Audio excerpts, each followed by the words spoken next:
Chapter 6 The Little House. Foolish Toodles was standing like a conqueror over Wendy's body when the other boys sprang, armed from their trees. "You are too late!" he cried proudly. "I have shot the Wendy. Peter will be so pleased with me." Overhead, Tinker Bell shouted, "Silly ass!" and darted into hiding. The others did not hear her.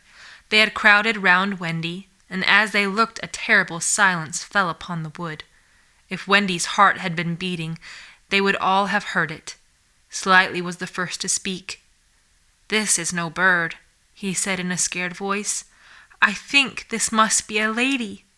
"A lady?" said Toodles, and fell a-trembling. "And we have killed her," Nib said hoarsely. They all whipped off their caps. "Now I see," Curly said. "Peter was bringing her to us." He threw himself sorrowfully on the ground. "A lady to take care of us at last," said one of the twins. "And you have killed her." They were sorry for him, but sorrier for themselves, and when he took a step nearer them, they turned from him. Toodles' face was very white, but there was a dignity about him now that had never been there before. "I did it," he said, reflecting. "When ladies used to come to me in dreams, I said, 'Pretty mother, pretty mother,' but when at last she really came, I shot her." He moved slowly away. "Don't go," they called in pity. "I must," he answered, shaking. "I am so afraid of Peter." It was at this tragic moment that they heard a sound which made the heart of every one of them rise to his mouth. They heard Peter crow. "Peter!" they cried, for it was always thus that he signaled his return. "Hide her," they whispered, and gathered hastily around Wendy, but Toodles stood aloof. Again came that ringing crow, and Peter dropped in front of them. "Greetings, boys!" he cried, and mechanically they saluted, and then again was silence. He frowned. "I am back," he said haughtily. "Why do you not cheer?" They opened their mouths, but the cheers would not come. He overlooked it in his haste to tell the glorious tidings. "Great news, boys!" he cried. "I have brought at last a mother for you all." Still no sound, except a little thud from Toodles as he dropped on his knees. "Have you not seen her?" asked Peter, becoming troubled. "She flew this way." "Ah me!" one voice said, and another said, "Oh, mournful day." Toodles rose. "Peter," he said quietly, "I will show her to you." And when the others would still have hidden her, he said, "Back, twins, let Peter see."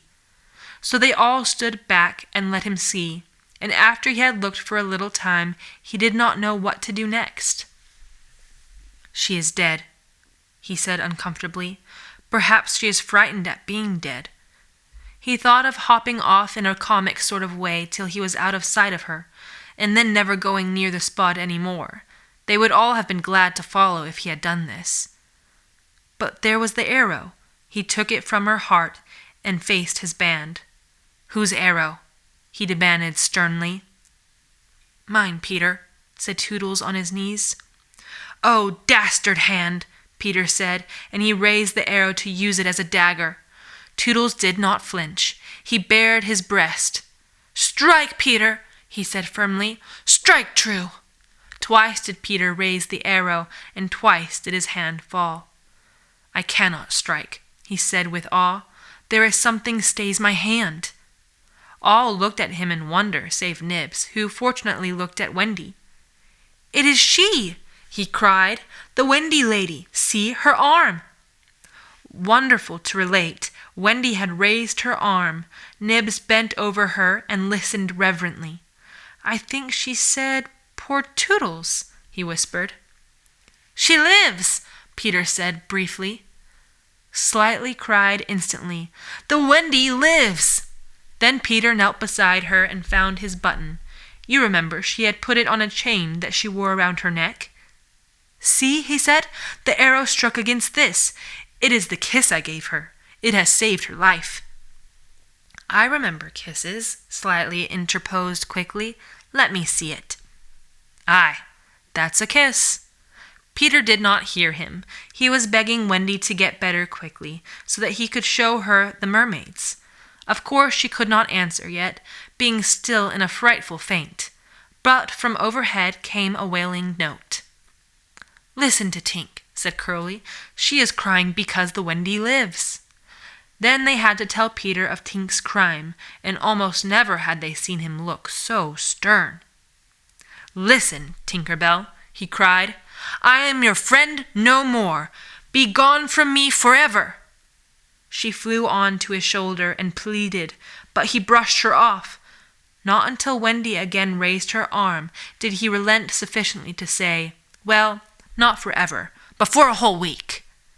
Do you think Tinker Bell was grateful to Wendy for raising her arm? Oh dear, no. Never wanted to pinch her so much.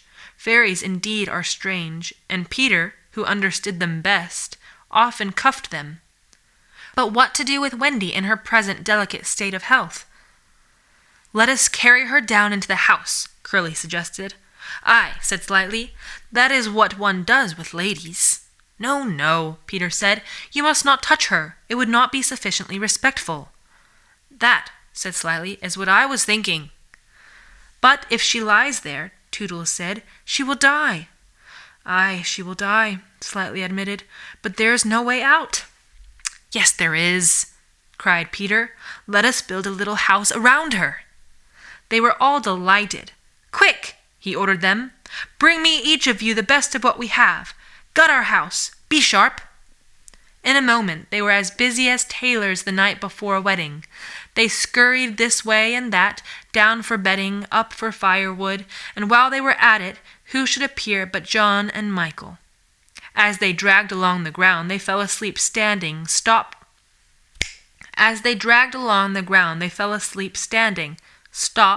woke up, moved another step, and slept again.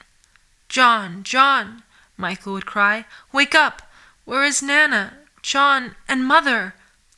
And then John would rub his eyes and mutter, "It is true, we did fly." You may be sure they were very relieved to find Peter. "Hello, Peter," they said. "Hello," replied Peter amicably, though he had quite forgotten them. He was very busy at the moment measuring Wendy with his feet to see how large a house she should need.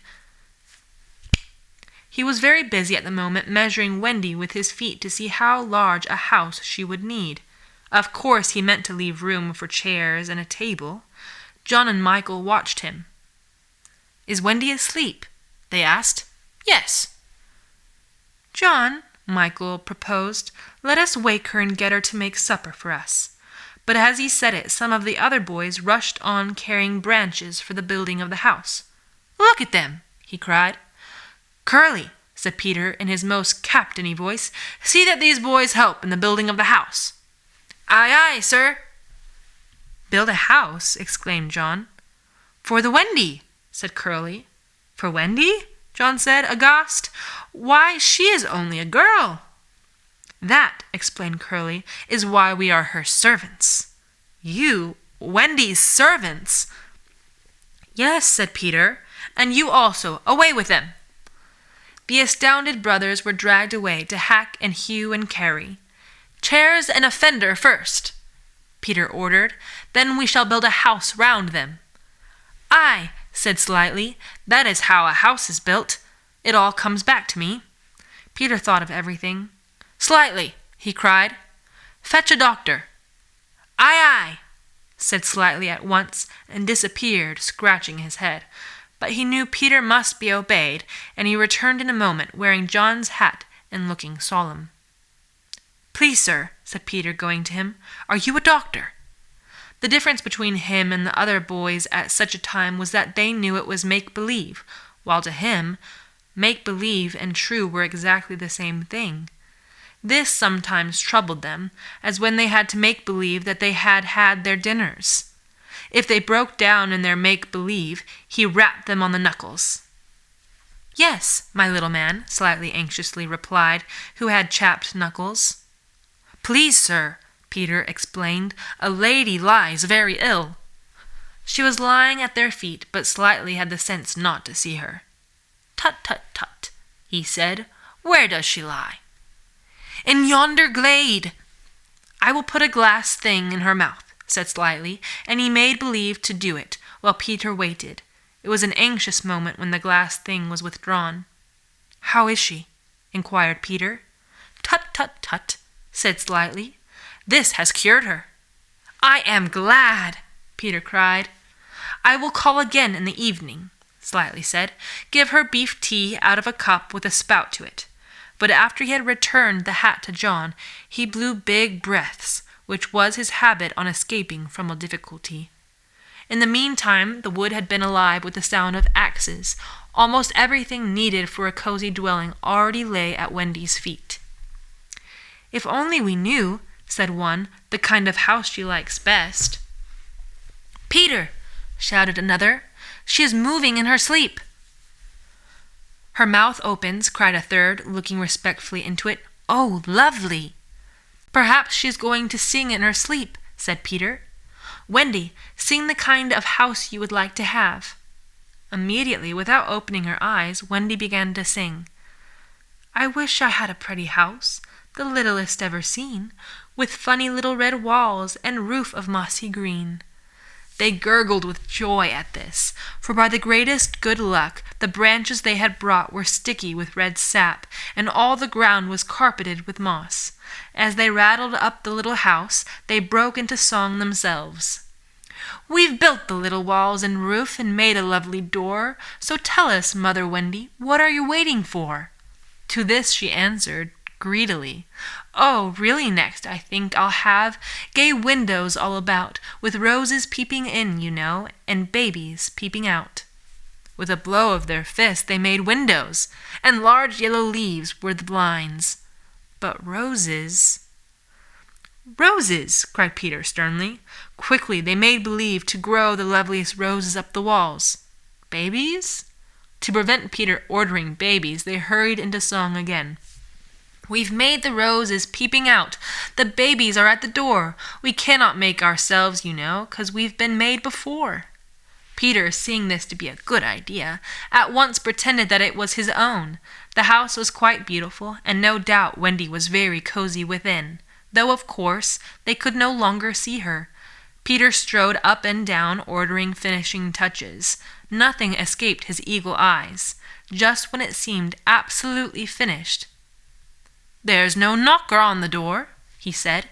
They were very ashamed, but Toodles gave the sole of his shoe, and it made an excellent knocker. Absolutely finished now, they thought. Not a bit of it. "There's no chimney," Peter said. "We must have a chimney." "It certainly does need a chimney," said John importantly. This gave Peter an idea. He snatched the hat off John's head, knocked out the bottom, and put the hat on the roof. The little house was so pleased to have such a capital chimney hat. As if to say, "Thank you," smoke immediately began to come out of the hat. Now really and truly it was finished. Nothing remained to do but to knock. "All look your best," Peter warned them. "First impressions are awfully important." He was glad no one asked him what first impressions are. They were all too busy looking their best. He knocked politely, and now the wood was as still as the children, not a sound to be heard except from Tinker Bell, who was watching from a branch and openly sneered. What the boys were wondering was, would anyone answer the knock? If a lady, what would she be like? The door opened and a lady came out. It was Wendy. They all whipped off their hats.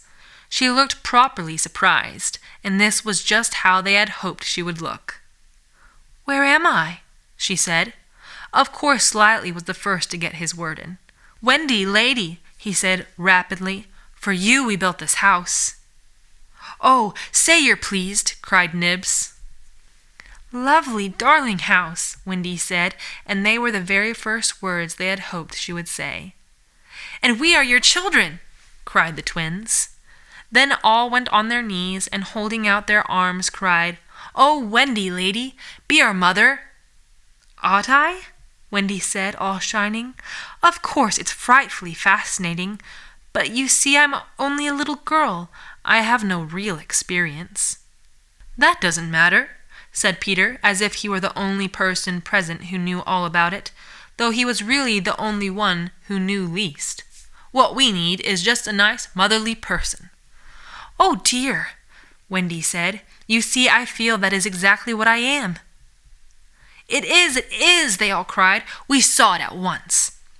"Very well," she said. "I will do my best. Come inside at once. You naughty children. I am sure your feet are damp, and before I put you to bed, I have just time to finish the story of Cinderella." In they went. I don't know how there was room for them, but you can squeeze very tight in the Neverland.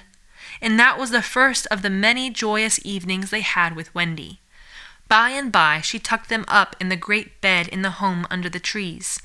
But she herself slept that night in the little house, and Peter kept watch outside with drawn sword, for the pirates could be heard carousing far away, and the wolves were on the prowl. The little house looked so cozy and safe in the darkness, with a bright light showing through its blinds, and the chimney smoking beautifully, and Peter standing on guard. After a time he fell asleep, and some unsteady fairies had to climb over him on their way home from an orgy. Any of the other boys obstructing the fairy path at night they would have mischiefed, but they just tweaked Peter's nose and passed on.